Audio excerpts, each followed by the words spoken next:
예, 성도들의 경건한 그런 신앙생활을 위해서 제일 중요한 것이 무엇이냐라고 이렇게 질문을 하게 되면은 많은 사람들이 기도라라고 이렇게 말합니다.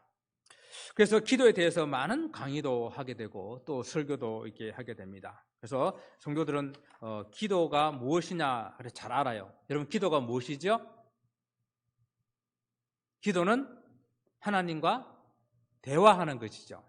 또 기도는 우리 영혼의 호흡이다라고 이렇게 우리는 정의를 하고 많이 들어왔습니다.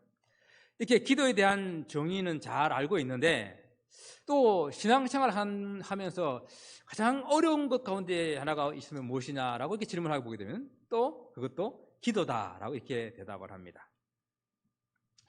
기도가 무엇인지 그 정의에 대해서 잘 알고 있는데 왜 또 기도는 우리 삶 가운데 어려울까요? 오늘 주님의 말씀을 통해서 이렇게 중요한 기도가 왜 우리에게 이렇게 어려운지, 또 우리가 어떻게 기도해야 되는지, 어떤 기도가 잘못된 기도인지, 그것을 우리가 살펴보기를 원합니다. 먼저 주님께서는 우리가 본받지 말아야 할 그런 잘못된 기도 두 가지를 말씀해 주고 있습니다.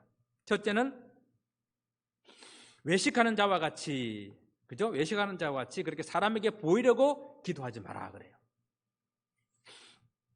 지난 시간에는 사람에게 보이려고 하는 행동 하지 말라고 하신 말씀 중에서 다른 사람들한테 의를 행하려고, 그렇죠? 그렇게 다른 사람들 앞에 구제하는 그 일을 이렇게 사람 앞에 보이는 그런 모습으로 하지 말라라고 말씀하셨는데, 오늘은 사람 앞에 보이지 말아야 할 그런 행동 가운데 또 다른 하나는 기도하는 그런 모습이라는 것입니다. 여러분, 사람들에게 보이기 위해서 기도하는 사람들을 성경은 어떤 사람들이라고 말씀했습니까? 외식하는 사람들이라고 그랬죠.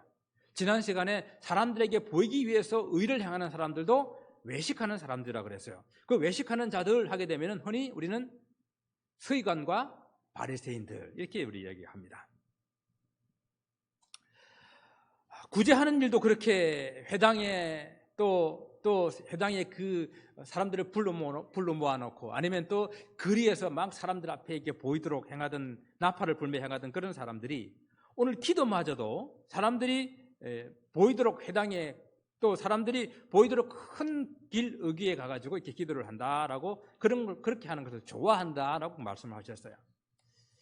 이 말씀이 주님께서 좀 우리에게 경고하고 책망하고 있는 이 말씀이 기도하는 그들의 장소나 기도하는 그들의 어떤 자세를 말하는 것은 아니죠. 예. 원래 회당이라고 하는 것은 기도하는 곳 맞아요. 그잖아요. 그죠? 회당은 기도하는 곳입니다. 회당에서 기도하는 것이 잘못됐다 말하는 것이 아니에요. 어떤 사람들은 꼭 교회 가서 기도해야 되냐? 그걸 이렇게 비판하는 사람들이 있어요. 회당은 기도하는 곳이 맞아요. 그리고 길거리에서 기도하는 것, 그거 문제되지 않습니다. 길거리에서 기도할 수 있잖아요. 그죠? 기도할 수 있어요. 기도라는 것이 꼭 무릎을 꿇고 두 손을 모으고, 그 기도하는 것만 기도가 아니라 형편에 따라서는 길을 걸어갈 때도 할 수가 있고, 또 어떤 경우에는 누워서도 할 수가 있어요. 기도하는 어떤 자세 가지고 말씀하는 것은 아닙니다. 문제는 사람들에게 보이기 위해서 해당 높은 곳에, 사람들이 많이 눈에 띄는 그곳에 가서 두 손을 높이 들고 기도한다는 것이에요. 여러분, 누가복음 18장에 보게 되게 되면은 바리새인과 세리의 그 두 사람의 기도가 이야기가 나오죠. 예, 바로 그것입니다. 자기를 의롭다고 생각하고 다른 사람들을 무시하는 이 바리새인이 자기를 돋보이려고 성전에서 손을 높이 들고 그리고 하나님 앞에 기도하는 바로 그 기도, 그런 기도는, 그렇게 주절주절 되는 것들은 기도가 될 수가 없다라고 지금 말씀하고 있는 거예요. 그러나 똑같이 그 자리에 성전에 있었지만은 하늘을 우러보지도 못하고 가슴을 치면서 주님, 나는 죄인입니다.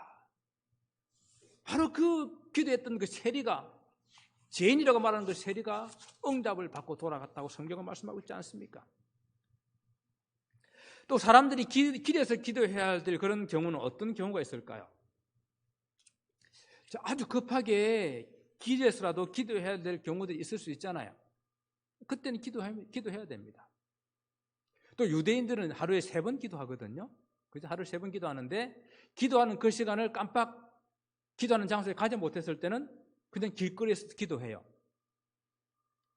특히 지금 중동에서는 지금도 그런 걸 많이 볼 수가 있어요. 중동을 다녀오신 분들은 또 우리 주위에 중동에서 오신 분들은 일하다가도 하루에 5번 기도하는데 5번 기도할 시간 되게 되면은 자리 깔아놓고 메카 방향을 향해 가지고 기도해요. 이스라엘에 있을 때 웃긴 일이 있었는데 그래도 좀 사람들이 안 보기를 원했는지 차 뒤에 가가지고 메카를 기도하는데 차가 떠나버렸어요. 그러니까 도로 한가운데서 기도하시는 그런 모습을 봤어요. 철저하게 기도합니다. 일하다가도 자리 깔아놓고 기도합니다. 그런데 문제가 되는 건 무엇을 문제라고 하는가 하면은 외식하는 자들은 기도 시간이 됐는데 왜 길거리로 나가냐 하는 거예요. 사람들이 많이 있는 그곳으로 왜 가냐 하는 거예요. 왜 기도할 때에 성전에서 사람들이 많이 보이는 그곳에서 올라가가지고 이렇게 두 손을 들고 기도를 하냐 하는 겁니다. 그런데 이런 사람들은 그렇게 기도하는 것을 좋아하고 이런 상황을 자주 만드는 것을 즐긴다라는 거예요. 그게 바로 외식하는 사람들의 모습이었습니다. 그렇다고 한다면 여러분, 우리의 기도는 어때요? 우리의 기도는 어떻습니까? 사람에게 보이려고 기도하는 그런 모습은 없습니까? 기도는 그 대상을 분명히 알아야 합니다. 기도는 하나님께 드리는 것이잖아요. 그런데 우리는 자꾸 기도를 사람을 의식하고 사람이 듣기 좋은 이야기를 하고 있는지 한번 돌아보아야 돼요. 물론 이제 대표 기도를 할 때는 대표 기도하시는 분은 성도들의 그 형편을 일일이 묵상하면서 기도 준비하실 때에 우리 성도들은 지금 할 때 어떤 형편에 있는가? 그걸 대표로 하는 거니까 성도들의 이야기를 하나님께 아뢰 수가 있죠. 성도들이 귀에 좋게 하는 말이 아니라 정말로 그 안타까운 상황을, 사정을 하나님께 대표로 올릴 수가 있습니다. 그럴 때의 그 기도도 사람이 들으라고 하는 것이 아니라 하나님께 드린다는 것을 결코 잊지 말아야 돼요. 우리의 기도를 한번 돌아볼 수 있기를 바랍니다. 이런 자들은 이미 자기 상을 받았다고 그랬어요. 여러분, 기도에서 받는 상이 뭐예요? 응답이잖아요. 그죠? 기도에서 받는 상은 응답이라고 할 수 있습니다. 사람들에게 보이려고 기도하는 사람들은 사람들로부터 이미 칭찬을 받은 사람들이에요. 사람에게 보이려고 기도하는 사람들은 사람에게서 영광을 구하는 사람들이라고 그랬어요. 그래서 사람들이 그 하는 소리를 귀로 듣습니다. 높은 곳에서 거룩하게 기도하는 그 모습을 보고 또 길거리에서 손을 들고 많은 사람들이 있는 가운데서 기도하는 그 모습을 보고 참 당신은 신실한 사람이군요. 참 당신은 기도를 잘 하는군요. 참 당신은 기도를 오랫동안 하는군요. 이런 소리를 들으면서 즐기면서 기도하는 거예요. 이미 상을 다 받았어요. 이런 사람에게는 상이 없어요. 다른 말로 하나님의 응답이 없다라는 것입니다. 정말 이런 기도는 외식하는 거라고 그랬습니다. 기도가 아니라 기도하는 척하는 것이요, 정말로 거룩하고 신실한 그런 사람이 아니라 거룩한 척, 신실한 척, 믿음이 있는 척하는 사람들입니다. 사랑하는 성도 여러분, 만약 우리가 기도하는데도 응답이 없다고 한다면은 혹 우리 기도가 사람에게 보이려고 하는 기도가 아닌지, 사람의 마음을 얻으려고 하는 기도가 아닌지, 한번 또 기도하는 척하고 있는 것 아닌지 한번 깊이 돌아볼 수 있는 시간 되기를 소원합니다. 자, 두 번째는 너희가 기도할 때에 말을 많이 하여야 들으실 줄 생각하고 중언부언하지 말라라고 말씀하십니다. 여러분, 중언부언이라고 하는 것은 잡다할 정도로 말을 많이 또 길게 끌거나 같은 말을, 의미 없는 말을 계속 반복하는 것을 말해요. 이런 형식의 기도는 누가 한다고 그랬습니까? 오늘 본문에 이방인들이 한다고 그랬어요. 이방인들이 기도할 때에 이런 모습으로 중언부언한다고 그랬어요. 기도라고 하는 것은 우리 하나님의 사람들만 하는 것이 아니라 다른 종교를 가진 사람들도 기도하잖아요. 그런 이방인들이 기도할 때에 이렇게 중언부언하는 기도를 하는데 그 이방인들은 자기 신에게 오랫동안 기도해야 들어준다고 생각했어요. 말을 많이 해야, 계속해서 말을 많이 해야 들어준다고 생각했어요. 그래서 오랫동안 시간을 끌기 위해서 주문을 외우는 거예요. 계속 같은 말을 반복하는 거예요. 여러분, 이게 묵주라는 거 있죠. 묵주가 나오게 된 게 왜 그런 줄 알아요? 그 기도문을 반복하는데 숫자를 세기 위해서 하는 거예요. 5번, 5개씩 마디가 있거든요. 5번, 또 다른 기도 5번, 이렇게 같은 말을 계속해서 기도합니다.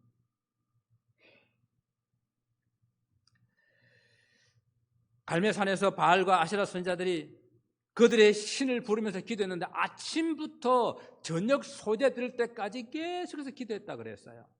그런 기도가 당시에 이방인들의 자기 신들을 부르는 그런 기도였습니다. 여러분, 기도는 주문이 아니잖아요. 기도할 때에 우리 기도를 들으시는 하나님이 계시다는 것을 분명히 알고 기도해야 됩니다. 그런데 그 기도는 그분과 대화하는 거잖아요. 살아계신 하나님 아버지께 우리의 간구를 드리는 것이잖아요. 그런데 무슨 말을 하는지도 모르고 마음에 드는 소리를 계속해서 반복하는 것은 내 기도를 들으시는 우리 하나님에 대해서 도무지 그분이 누구인지를 알지 못하는 그런 자세예요. 그렇다고 해서 여기서 제가 방언의 무효성을 말하는 것이 결코 아닙니다. 그렇게 오해하지 마시기 바랍니다.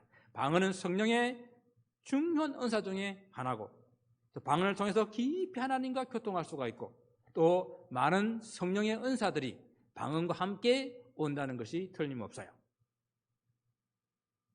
그런데 이렇게 유익한 그런 방언도 개인의 덕을 세우는 것에 좋지만은 대중들을 위해서, 회중들을 위해서는 유익하지 않기 때문에 절제해야 된다라고 말씀하고 있잖아요. 더군다나 이 중얼중얼 거리는 중언부언은 방언도 아닌데 의미 없는 주문 같은 소리를 계속해서 반복해서 하고 있다면 아무런 의미도 없고 유익하지도 않고 그것은 기도가 아니다라는 것이에요. 또 기도는 말을 많이 한다고 좋은 것은 아닙니다. 이 말은 기도를 길게 해야 한다, 짧게 해야 한다, 어떤 그런 이원론적인 말을 하는 것이 아니에요. 기도의 길이를 말할 때 그냥 단편적으로 시간을 말할 수가 없어요. 여기서 말씀드린 것은 기도는 정말로 진실하고 간절한 마음을 담아서 준비된 마음으로 해야 된다. 대표 기도를 해보게 되면은 준비를 많이 하고 기도를 하면은 정말로 해야 할 말 딱 하고 끝낼 수 있어요. 그런데 준비를 하지 않고 올라오게 되면은 동해물과 백두산에 계속 무슨 말을 했는지도 모르고 얼굴이 앞에가 하얀, 머리가 까매가지고, 여러분 그런 경험도 있으시죠? 심지어 저도 있어요. 갑자기 기도 시키게 되면 무슨 기도를 하지? 대표 기도는 간결하게 준비된 기도를 드려야 됩니다. 기도에 말을 많이 하지 않아야 된다라는 이 말이 기도하는 시간을 길게 하지 말아야 된다는 말과 같은 말은 아니에요. 개인 기도는, 하나님 앞에 기도할 때 개인 기도는 그래도 좀 시간을 정해놓고 길게 해야 되지 않겠어요? 좀 이렇게 같이 기도하자라고 이제 불 끄고 나면 5분이 지나면 할 기도가 없어. 아무 생각이 나지 않아. 그렇다고 한다면은 나의 기도하는 방법을 좀 생각해 보셔야 돼요. 기도가 딱 이렇게 저렇게 딱 어떤 형식이 있는 것은 사실은 아니에요. 마음이 중요한데, 그래도 시편에 나오는 찬양시처럼, 또 우리가 기도가 무엇이냐라고 배울 때에 기도는 이런 식으로 하면 좋습니다라고 배운 것처럼 하나님을 부르고 하나님을 찬양하고 회개하고 다른 사람에서 중보하고 그리고 나의 기도를 하는 어떤 이런 순서를 가지게 되게 되면은 어느 정도 시간을 하는 것 깊이 이렇게 교제할 수 있는 시간이 돼요. 근데 기도하시기 전에 중요한 것은 오늘 나는 무엇을 기도할 것인가? 하나님, 나 오늘 무엇을 기도할까요? 라고 깊이 생각하면서 정리해서 기도하는 것이 좋습니다. 그래야 기도를 정말로 구체적으로 좀 긴 시간으로 하나님과 교제할 수가 있어요. 기도라고 하는 건 하나님과 대화라 그랬잖아요. 이 대화라고 하는 것은 많이 하면은 할수록 길어져요. 여러분 자녀들과 오래 떨어져 있는 자녀들과 할 이야기 많을 것 같죠? 오래 떨어져 있는 자녀들과 할 이야기 별로 없어요. 몇 마디 인사 나고 나가게 되면 좀 이렇게 생뚱생뚱해져요. 대화라고 하는 것은요, 자꾸 해야 길어진다는 사실입니다. 우리 기도도 우리가 자꾸 하게 될 때에 이 기도도 하고 또 저 기도도 하고 자꾸 기도할 것이 생각이 나거든요. 그래서 기도의 시간이 무조건 짧다, 길다, 좋다, 나쁘다라고 말씀드리는 것이 아니라는 것입니다. 그리고 이제 세 번째 마지막으로 주님께서 너희가 기도할 때에 내 골방에 들어가서 문을 닫고 은밀하게 기도하라라고 말씀하셨어요. 골방이란 무엇입니까? 내실 혹은 밀실, 은밀한 곳, 그런 곳을 말합니다. 단지 어떤 장소만을 말하는 것이 아니에요. 나와 하나님만이 만날 수 있는 어떤 특정한 공간, 그런 공간을 말하는 거예요. 만약 내가 정말 마음으로 골방을 만들면은 그곳이 일하는 것, 일터라도 그곳이 골방이 될 수가 있어요. 내가 늘 있는 그 주방이라도 그곳이 골방이 될 수가 있어요. 그것이 어딘지 상관없이 내가 하나님과 나의 그 마음이 딱 들어맞는 그런 특정한 공간을 만들게 되게 되면 어디서든지 이 골방을 만들 수가 있습니다. 하나님과 독대할 수 있는 그런 여러분만의 골방이 여러분들은 있습니까? 참, 이 공간에 나오지 못한다 한다면 여러분이 하루 일과를 시작하기 전에 여러분이 하나님과 지금 만나는 그런 골방이 있냐는 이야기예요. 그런 것도 없으면서 뭘 교회 가서 기도해야 되냐라고 그렇게 함부로 말하지 마세요. 여러분만의 골방이, 여러분만이 하나님과 은밀하게 만나는 장소가, 여러분만 하나님과 깊이 만나는 장소가 있어야 됩니다. 그리고 내 골방에 들어가서 문을 닫고 은밀한 중에 계신 내 아버지께 기도하라 그랬습니다. 문을 닫아라 그랬어요. 여기 문을 닫는다고 하는 것은 세상의 것들과 좀 단절하는 것을 말하는 거예요. 세상의 여러 가지 고민들, 걱정들 좀 내려놓으라는 이야기예요. 오직 하나님께로 우리 마음을 향하고 하나님께만 이야기하는 그런 시간을 가지라는 이야기입니다. 유대인들이 기도할 때 혹시 보셨어요? 이 보자기를 뒤집어 쓰고 기도하는 거 이렇게 보셨는지 모르겠어요. 그 보자기를 탈릿이라 그래요. 제가 한번 이 강대상에 가져왔죠. 탈릿. 그 탈릿을 뒤집어 쓰고 기도하는데 유대인들은 뭐라고 말하는가 하면은 그 탈릿은 세상과의 단절이다. 탈릿 안의 세상과 탈릿 바깥의 세상을 구분해요. 탈릿 안에는 하나님과 나의 교통하는 골방이고 탈릿 바깥은 일반 세상을 생각하는 것입니다. 그래서 탈릿을 뒤집어 쓰고 하나님만과 교통하는, 하나님만 만나는 그런 시간으로 기도합니다. 정말 우리 여러분 옛날에 기도원 가셔가지고 담요 뒤집어 쓰고 소나무 뿌리 몇 개 뽑았던 바로 그런 시절처럼 하나님과 나만의 결단할 수 있는, 만날 수 있는 그런 골방이 있어야 됩니다. 참 물론 압니다. 요즘에 참 일상이 바빠요. 옛날보다 우리가 더 빨리 갈 수 있는 차도 있고 더 쉽게 사람들과 연결할 수 있는 전화기도 있고 인터넷도 있는데 오히려 더 바빠요. 아마 그것이 있어서 더 바쁜 것 같아요. 옛날에는 이만큼 하면 됐는데 지금은 이만큼 해도 시간이 모자라. 바빠요. 압니다. 그럼에도 불구하고 그 바쁜 모든 것을 잠시 내려놓고 그 세상의 문을 닫고 골방의 문을 닫고 골방 안에서 하나님과 하나님만 바라보는, 하나님과만 대화하는 그런 골방의 시간이 있어야 됩니다. 여러분, 우리가 골방에 들어가 문을 닫고 기도하는 이유는 한 가지입니다. 세상의 소리를 닫고 하나님과 은밀하게 만나기 위해서입니다. 은밀하게 만나는 것을 회당이나 혹은 길거리에서 만나는 그 기도하는 것과 반대의 개념으로 이게 오늘 본문에서 말씀하고 있는데, 그렇다고 회당이나 길거리는 하나님이 안 계시다는 말씀이 아니죠. 그곳에도 계십니다. 성전에서 기도하던 바리새인과 세리의 그 비유를 조금 전에 말씀을 드렸었는데, 정말 사람에게 보이려고 외식적이고 가식적인 그런 모습으로 회당에 가서 성전에서 기도하게 되면 그 성전이 그 회당이 절대 골방이 될 수가 없어요. 하지만 세리처럼 모든 것을 내려놓고 하나님 앞에 은밀하게 만나고 진실하게 나가게 된다고 한다면 바로 그 세리한테는 그 성전이 그에게 골방이 된다는 이야기입니다. 이곳에 오셔서 예배드리고 기도하는 것도 마찬가지예요. 정말 여러분 한 분 한 분이 하나님과의 독대하는 그런 모습으로 진실되게 하나님 앞에 서게 되게 되면 여기 수백 명이 모여도 여기서는 여러분의 골방을 만들 수가 있고요. 아무도 없는 골방에 들어간다 하더라도 마음이 산만하고 세상 여러 가지 그런 생각들로 진실된 그런 마음이 없이 그곳에 엎드렸다고 한다면 그곳은 골방이 될 수가 없습니다. 그래서 기도라고 하는 것은 우리가 함께 이렇게 모여서 합심해서 부르짖어야 할 때도 있어요. 그렇지만 또 하나는 나 혼자 하나님과 나만의 독대하는 그런 시간으로 은밀하게 간구해야 될 때가 있습니다. 사실 그 엄밀하게 따져보게 되게 되면은 우리가 합심해서 기도한다고 하는 그것도 결국은 다 합심해서 기도하지만은 나와 하나님과의만의 관계예요.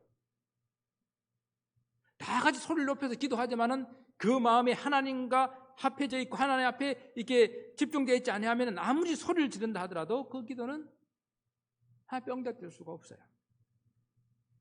그래서 오늘 주님께서는 우리에게 기도할 때에 골방에 들어가 그 문을 닫고 은밀히 계신 그 하나님 앞에 은밀하게 기도하라라고 말씀하십니다.